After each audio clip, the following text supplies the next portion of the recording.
As the filming begins, Soojin interviews Yong-gu about his life and the techniques he uses for his work. Dong-hwan watches from a short distance, feeling a sense of quiet satisfaction as his father's legacy is documented. However, the light-hearted atmosphere changes when Soojin notices something unusual on Yong-gu's hand. She points out a distinct scar and asks him how he got it. Yong-gu immediately becomes defensive and avoids the question entirely. He brushes the inquiry aside and acts as though the past is something that should never be discussed or touched. That evening, the tension continues at home as Yong-gu tells his son that he is no longer interested in being on television. He seems bothered by the attention and the questions about his personal history. Before Dong-hwan has a chance to argue or discuss the matter further, his phone rings. The caller is a police officer who delivers news that completely shatters Dong-hwan's understanding of his life. The authorities inform him that they have discovered skeletal remains that have been identified as his birth mother, Young-hee. Dong-hwan is stunned, as he had lived his entire life believing that she had simply abandoned him and his father decades ago.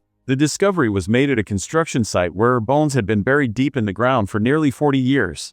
Along with the remains, the police found her identification, making the confirmation of her identity certain. While the exact cause of death is impossible to determine after so much time, the police suspect that her death was not an accident. It is clear to the investigators that someone must have intentionally buried her in that location. Later, Dong-hwan arranges a funeral service to honor the mother he never actually knew. Because he has no memories of her and no pictures of her face, there is no photograph placed on the altar during the ceremony. At the funeral, Dong-hwan attempts to get more information from his father about what happened all those years ago. Yong-gu remains vague, repeating the same story he has told for years. He claims that he simply came home one day and found that she was gone. When Dong-hwan asks if anyone had a reason to hurt her, Yong-gu describes her as a kind person and quickly ends the conversation. Soojin also attends the funeral to offer her condolences for the sudden and shocking loss. Despite the tragedy, she reminds Dong-hwan that they must continue working on the documentary. The situation becomes even more complicated when a group of strangers arrives at the service.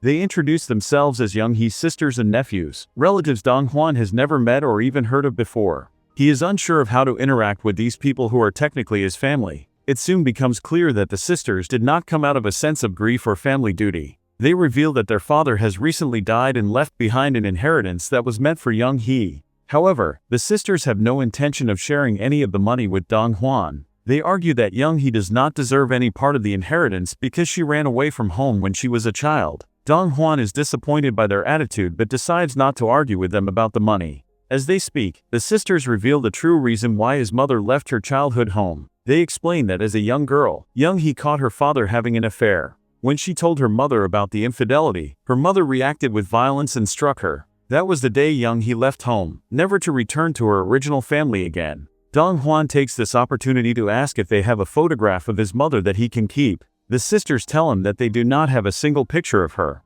They claim that Young-hee hated having her picture taken because she believed she was ugly. This description of his mother causes Dong-hwan to freeze in silence. At a nearby table, Soojin sits quietly and listens to the entire exchange. Unlike Dong-hwan, who is deeply unsettled, Soojin becomes visibly excited by these new revelations. She believes that shifting the focus of the documentary to investigate Young-hee's life will make the film much stronger. Dong-hwan feels uneasy about using his mother's tragic past for a television project, but he does not voice his concerns at the time. Later, the family is taken to the medical facility where Young-hee's skeletal remains are being examined. The atmosphere is heavy and somber as they view the physical evidence of her death. However, the sisters show little respect for the situation and begin to complain about the unpleasant smell in the room. They grow impatient and urge Dong-hwan to hurry through the process so they can leave. When Dong-hwan does not respond to their demands, one of the sisters moves abruptly and accidentally knocks into the examination table. This causes the remains of Young-hee to spill onto the ground, further distressing Dong-hwan. Soon after this incident, Soojin contacts Dong-hwan with a potential lead. Through her research, she has located a tailor shop called Blue Wing Cloth, which is the place where his mother worked before she went missing. Soojin has managed to find former co-workers who still remember Young-hee and asks Dong-hwan to accompany her to meet them. The next day, Dong-hwan goes to meet Soojin for the interview.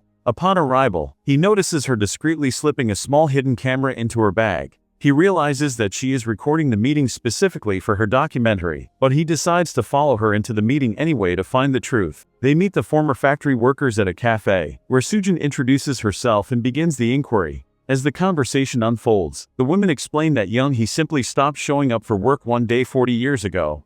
One of the workers then mentions that Young-hee had a specific nickname at the factory, Dung. Hearing this nickname causes Dong-hwan to feel a sense of quiet discomfort, but he remains silent and continues to listen. The women begin to recall what life was like for Young-hee at the garment factory. They describe a harsh environment where she was constantly given the most undesirable odd jobs. Young-hee was regularly mocked and ordered around by both her coworkers and her supervisors. The workers explain that even basic needs like using the restroom required strict permission. On one specific occasion, Young-hee was only granted 1 minute to use the facilities. Because there was a long queue at the restroom, she was unable to wait and ended up soiling herself. Instead of helping her, the other workers laughed at her and mocked her relentlessly. From that day forward, the degrading nickname followed her until her disappearance. The workers admit that they never thought much about her disappearance at the time, assuming she had just left on her own. However, one of the women hesitates and remembers a specific incident involving the factory owner, a man named Baek. She suggests that Sujin and Dong-hwan speak to a woman named Jin-suk for more specific details. Before the meeting ends, the workers also mention that the owner, Baek, used to take identification photos for all the employees. They suggest that if any photograph of Young-hee still exists, it is likely in his possession. Dong-hwan leaves the cafe feeling a growing sense of pain as he realizes how much his mother suffered. After the interview, Sujin calls one of her professional seniors to help track down the former factory owner. When Dong-hwan hears this, he tells her she should stop interfering in the investigation. He explains that this is a private family matter and he wants to continue the search for the truth on his own. Despite his request, Sujin insists that the truth about what happened needs to be uncovered for the sake of the documentary. The next day, Dong-hwan and Sujin go together to visit Jin-suk, the former seamstress who worked with Young-hee. Jin-suk begins to share a dark secret about the factory's past. She recalls an evening when Young-hee found her crying and Jin-suk decided to confess what had happened. She revealed to Young-hee that their boss, Baek, had sexually assaulted her. While Baek appeared to be a kind and respectable man to the public, Jin-suk describes him as a monster behind closed doors.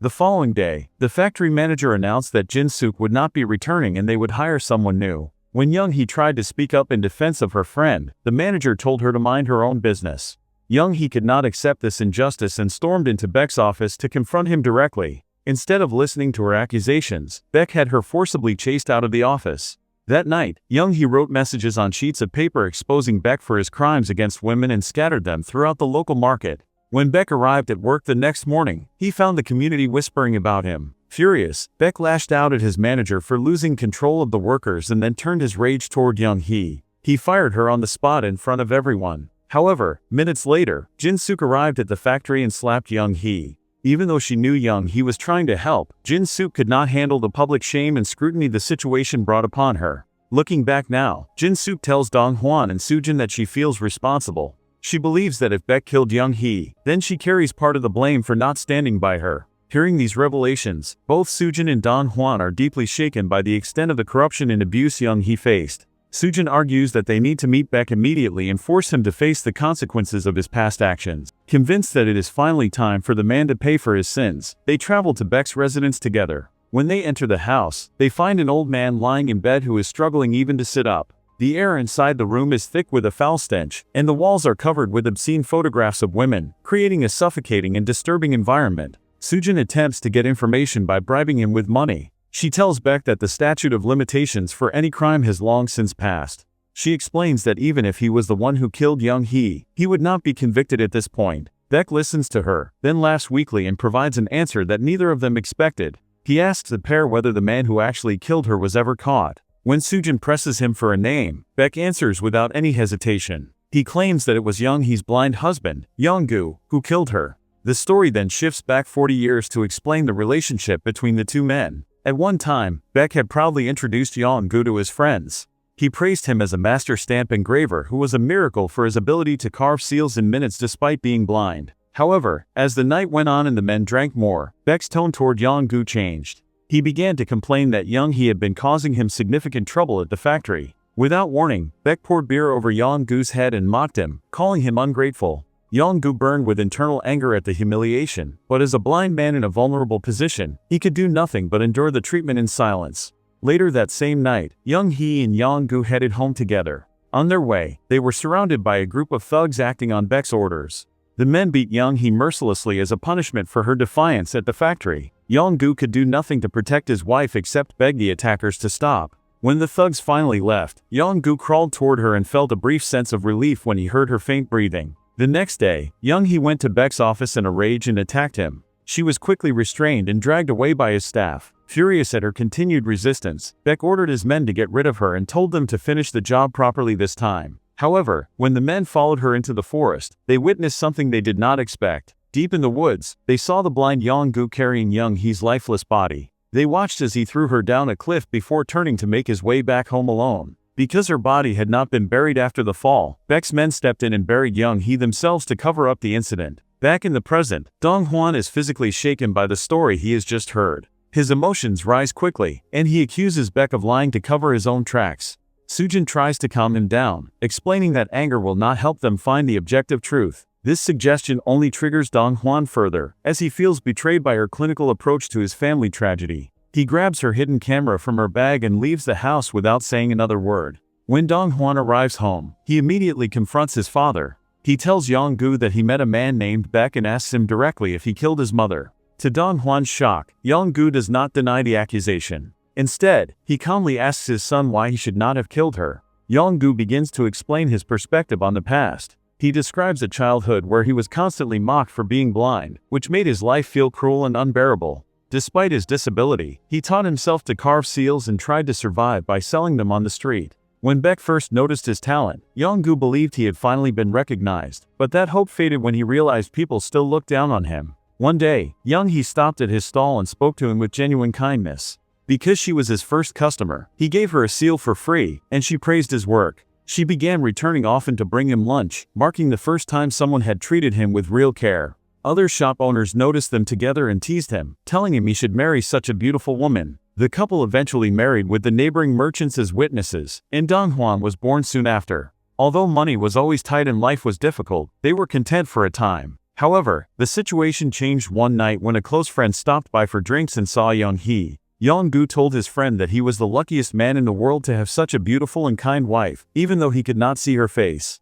The friend laughed and told Young-gu it was better that he was blind, because his wife actually looked like a monster. In that moment, Young-gu realized that the merchants who encouraged the marriage were never happy for him. They had been mocking him the entire time. The humiliation sank deep into his mind, and his perception of his life began to twist. Young-gu explains that while he had lived his whole life being mocked for his disability, the idea of being married to someone ugly felt even more humiliating. This bitterness turned into resentment toward Young-hee, and he began to wish she would simply disappear. He had grown to believe she had taken advantage of his blindness. He also resented the fact that she was the family's primary breadwinner. On the night of her death, Young-gu warned Young-hee to stop getting involved with Baek, telling her she could not win against such a powerful man. Young-hee refused to listen, explaining that she had been looked down on since she was a child because of her appearance and had accepted it as her fate. She told him that the kindness he had once shown her was what gave her the courage to stand up for others. When Young-gu heard her use the word ugly, he lost control of his emotions. Overcome by a mixture of anger and shame, he pressed his hand over her mouth. Young-hee scratched his hand as she tried to break free, but in a fit of uncontrolled fury, Young-gu killed her. Because he was blind, he believed no one had seen the act and convinced himself the truth would stay hidden forever. Back in the present, Young-gu asked Dong-hwan if he understands his reasons. He claims that everything he did was to protect his son and to spare him from pain. Dong-hwan listens to the explanation but then pushes his father away. He tells Young-gu that he understands nothing except for the fact that his father is a murderer. Later, Dong-hwan meets Sujin to return her camera. He informs her that he deleted the clips he felt were unnecessary, which were likely the recordings of his father's confession. He tells her to proceed with the documentary and to do her job well. Although he cannot accept what his father did, he chooses to bury the truth to protect his father's reputation as a living miracle. Sujin tells Dong-hwan that he is no different from his father, as they both believe only beautiful things deserve to be shown. Before they part ways, she reveals that she managed to get a photo of his mother from Baek and hands him an envelope. With trembling hands, Dong-hwan opens it and sees his mother's face for the first time. As he looks at the photograph, he realizes that Young-hee was never ugly in the way the world had claimed. He breaks down in tears, overwhelmed by grief and the realization that the justice his mother deserved will never come because he chose to stay silent. The film ends with the knowledge that the cycle of silence and distorted definitions of virtue continues.